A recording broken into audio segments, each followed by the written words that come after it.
طريقة الحام ماسورة على صاج. الحام متواصل.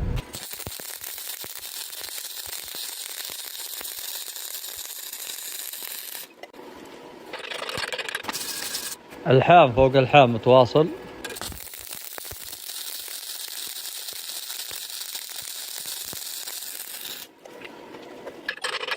بعدها اللاحم يسار يمين فوق تحت.